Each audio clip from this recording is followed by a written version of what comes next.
Hermanos, hermanas, ¿cómo estamos el día de hoy? Buenas tardes. Tardes ya son tardes. Para mí, como siempre, un placer, un orgullo estar platicando con ustedes, estudiando un poquito las palabras que el Evangelio el día de hoy nos quiere compartir. Los voy a invitar a que hagamos una pequeña oración para que pidamos la intercesión del Espíritu el día de hoy. Señor, te pedimos que el día de hoy tú desciendas aquí en este lugar. Queremos que envíes sobre cada uno de nosotros tu Espíritu para que nos ayude a entender lo que tú nos quieres decir el día de hoy, que podamos entender ese mensaje de amor que nos estás transmitiendo y que seamos capaces de llevarlo a la práctica en el mundo que tanto lo necesita. Amén. Hola, buenas tardes nuevamente. La semana pasada, si recordábamos, comenzamos con nuestra nueva serie de sermones.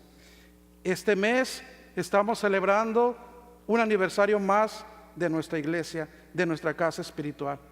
Y por tal motivo, la iglesia Catedral de la Esperanza, Catedral Hope, ha querido llamar esta serie de sermones La iglesia es maravillosa. Ahí no están las pantallas.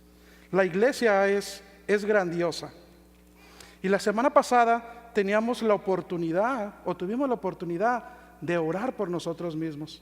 No tuvimos un sermón en sí, pero sí tuvimos la oportunidad de venir y decirle al Señor: Señor, yo quiero que me sanes, yo quiero que me ayudes a sanar esas heridas, esas cosas que no me dejan seguir, que muchas veces puede ser un dolor físico, un dolor emocional o algún problema, porque por muy fuertes que seamos, que digamos yo puedo con muchas veces no podemos y necesitamos hablarlo, deshogarnos.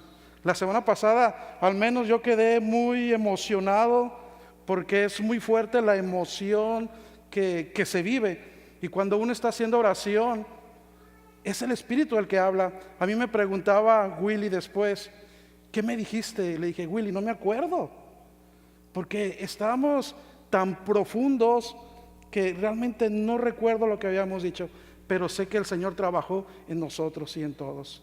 Y eso es lo que necesitaba nuestra iglesia. El día de hoy vamos a hablar sobre la inclusión.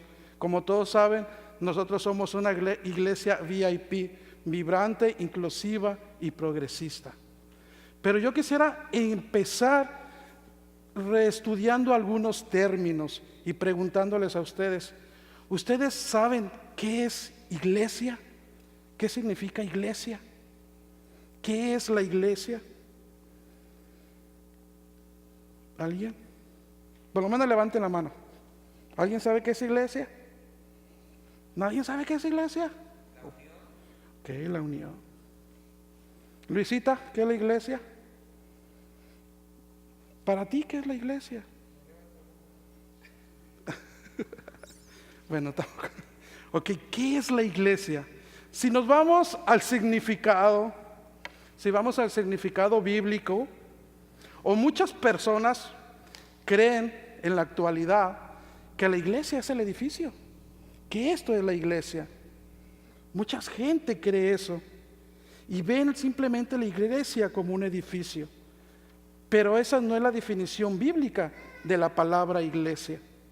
La palabra iglesia viene del verbo griego que es eclesia.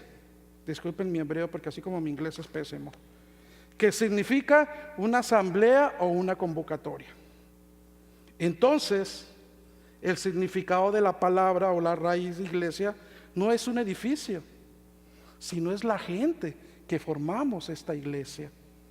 Es irónico, o muchas veces le preguntamos a la gente: ¿tú a qué iglesia vas? No, yo soy bautista. No, yo soy pentecostal. Pentecostés. O soy católico.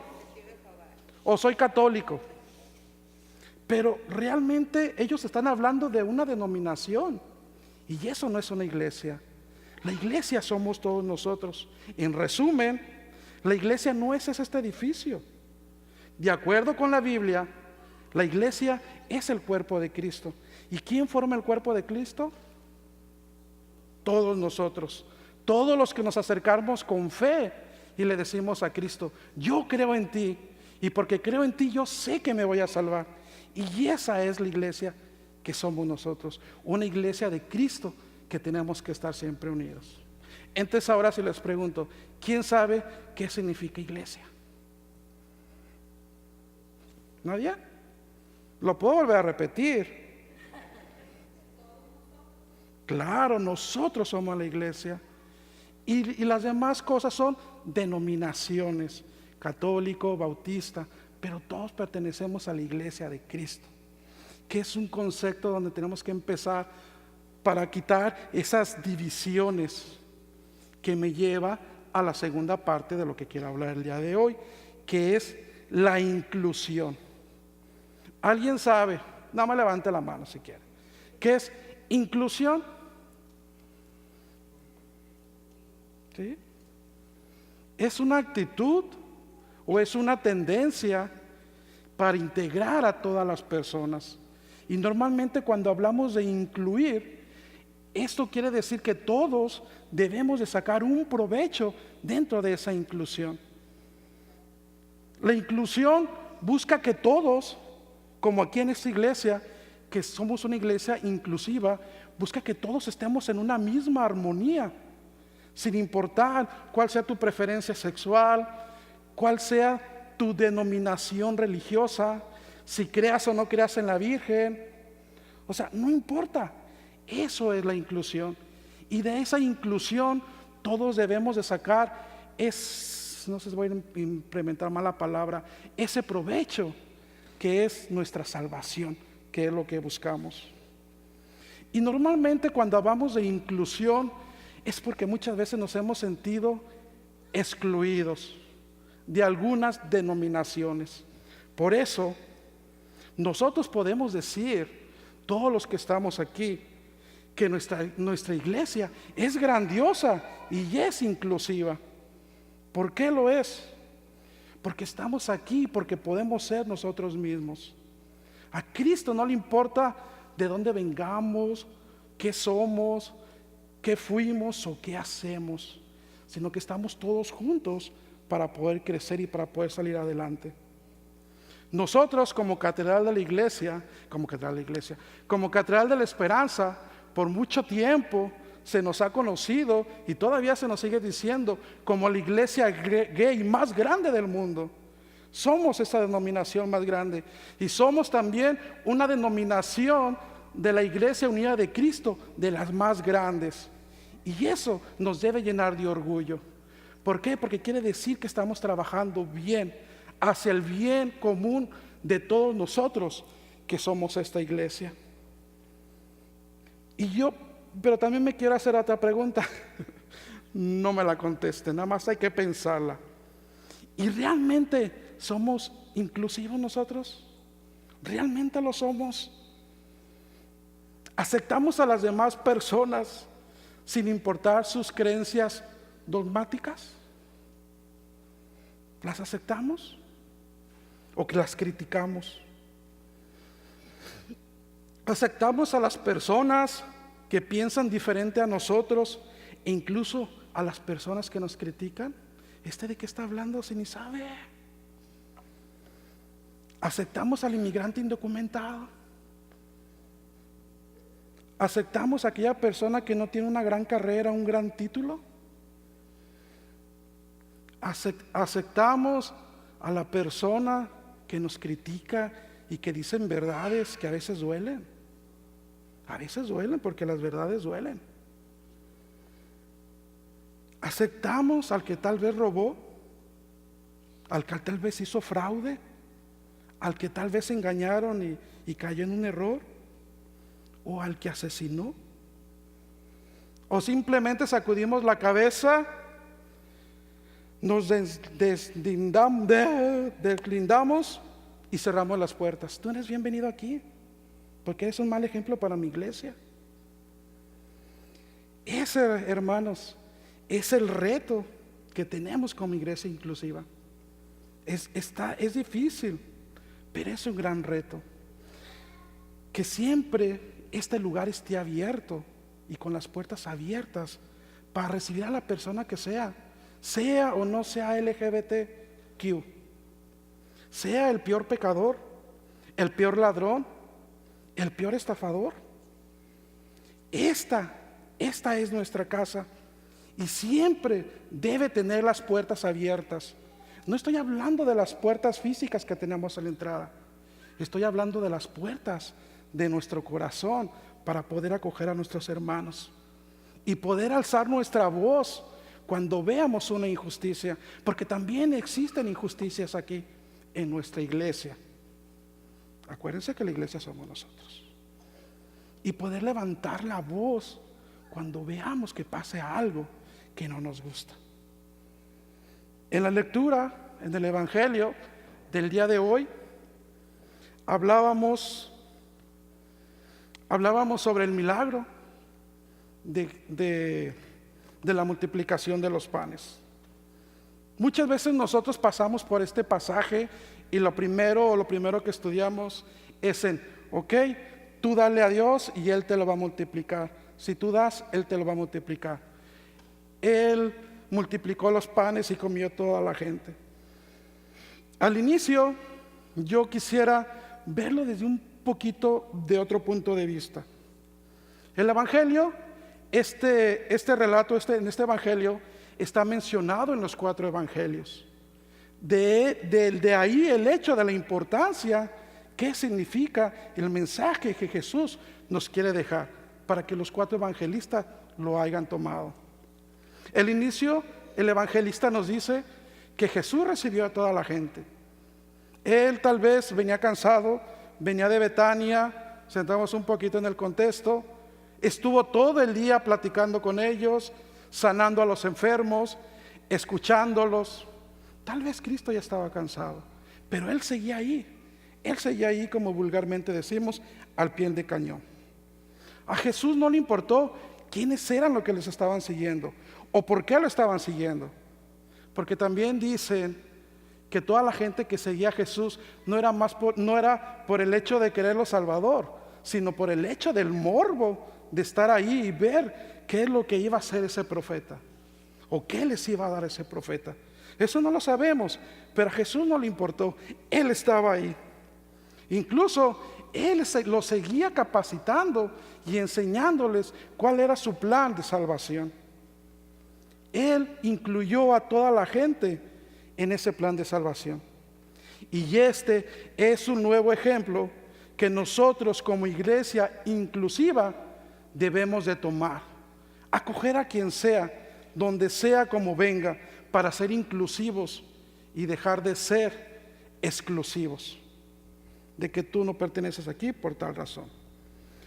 Pero dentro de todo este relato del Evangelio, pareciera que los discípulos ya estaban cansados, fatigados, como yo creo a lo mucho ahorita muchos de nosotros, así como que ya se cae, ya me quiero ir. A lo mejor ya estaban así los discípulos. Se le acercan a Jesús. Oye, pues ya van a ser las 7 de la noche, es verano, ya va a anochecer.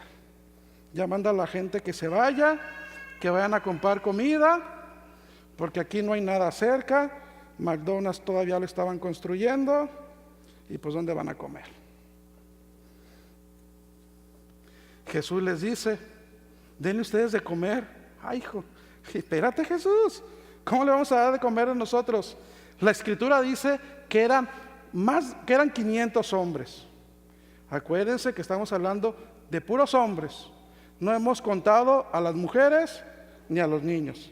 Si eran 500 hombres, de esos 500 hombres iba la esposa, y por lo menos que tuviera un hijo, y de vez en cuando la suegra, ya estamos hablando de 20,000 gentes más o menos. Ya me quiero imaginar a los discípulos diciendo: una de dos, o Jesús se volvió loco, no sabe de qué está hablando. ¿Cómo vamos a alimentar a más de 20,000 gentes? No podemos, imposible. Y la otra pregunta: ¿dónde vamos a comprar tanta comida? Ni que trabajáramos tantos años juntaríamos el dinero para alimentar a más de 20,000 gentes. Es imposible. Pero a los discípulos se les olvidaba con quién estaban. Se les olvidaba que estaban con Jesús.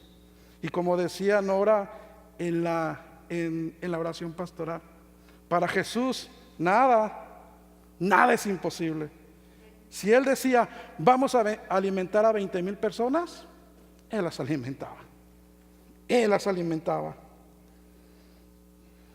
Jesús, en lugar de decirle a sus discípulos, denles de comer, Él pudo haber dicho, pues que empieza a llover el maná del cielo. O pudo haber dicho, ahorita saco mi iPhone y mando un Uber que nos traiga comida. No lo hizo. No lo hizo. Él simplemente les dijo, denles de comer. Y en la historia, en el Evangelio de Lucas el día de hoy, no lo menciona tanto. Nada más dice que había un muchacho que tenía 5 panes y 2 peces. Pero en otro evangelio sí dice que había un muchacho que se acerca a Felipe y le dice, ¿sabes qué? Yo tengo 5 panes y 2 peces. ¿De dónde salió ese muchacho? No sabemos. Y qué bueno que el muchacho llevaba comida. Porque si no, bueno, ya habíamos dicho que para Jesús nada es imposible. Lo pudo haber hecho salir de la tierra, de cualquier algo.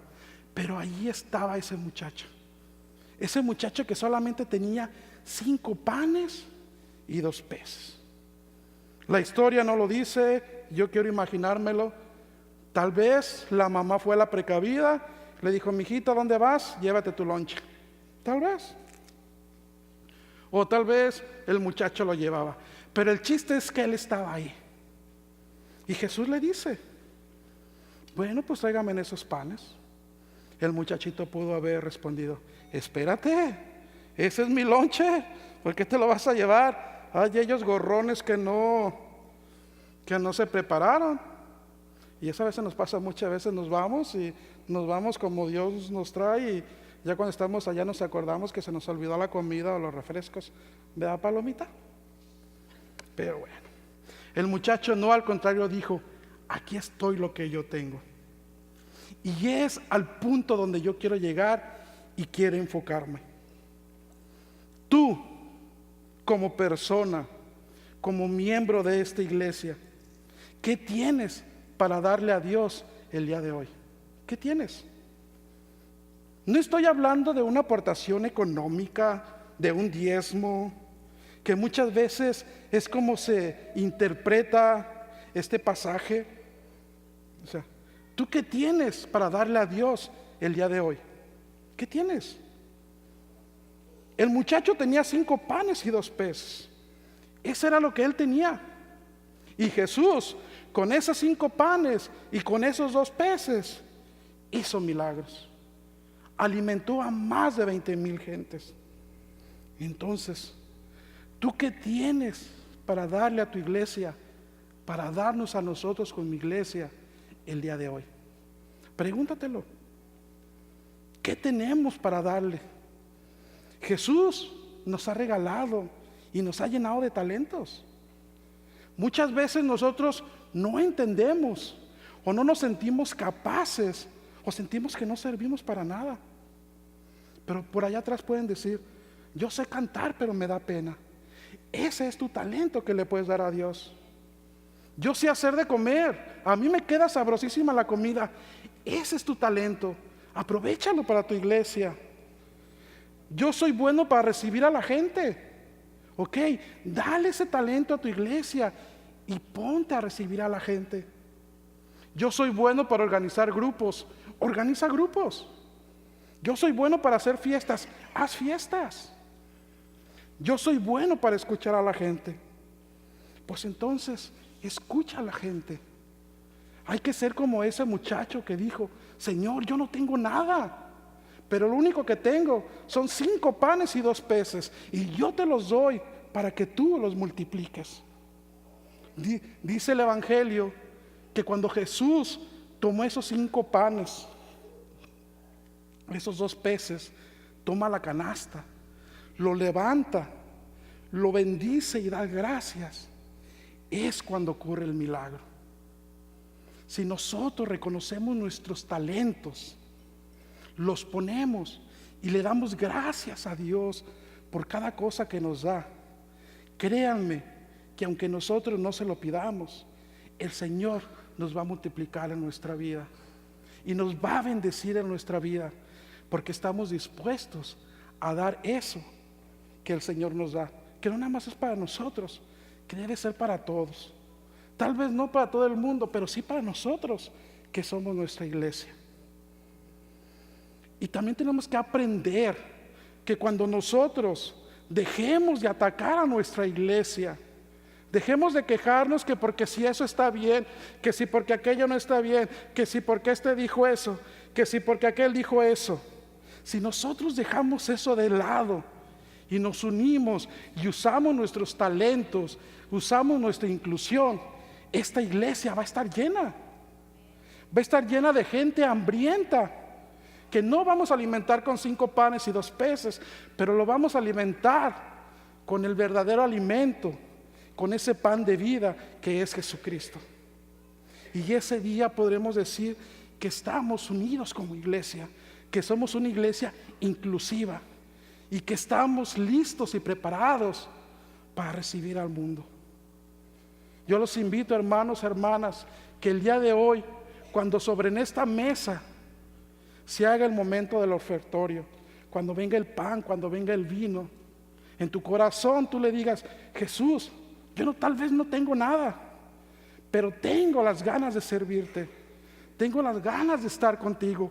Tómame como a ese muchacho, multiplica como a esos muchachos el pan, los peces, multiplica mi vida, multiplica mis talentos para el servicio de mis demás hermanos, para el servicio de mi iglesia. Que esa sea nuestra oración día a día, y que seamos como ese muchacho que nunca me voy a cansar de repetir. Y en algún tiempo yo siempre esta lectura la había tomado como una lectura vocacional. Fue la que a mí me ayudó cuando decidí servir al Señor. Decirle: Señor, aquí estoy, quiero estar contigo, quiero que tú me uses. Y yo, cuando salí del seminario, había pensado que el Señor se había olvidado de mí, que tal vez no tenía ese talento de servir al Señor. Pero el Señor tiene caminos, dice el dicho, caminos tan doblados que muchas veces no los entendemos. Pero cuando nos dejamos usar por Jesús, ese día las cosas empiezan a cambiar. Nuestra vida va a empezar a cambiar, nuestra iglesia va a empezar a cambiar, y nosotros vamos a poder ser más felices y ser partícipes del proyecto de salvación de Jesús. Hermanos y hermanas, que Dios los bendiga y que nuestra vida, nuestros dones se multipliquen como el día de hoy Jesús multiplicó esos panes y esos peces y dio de comer a tanta gente. Que el Señor los bendiga. Amén.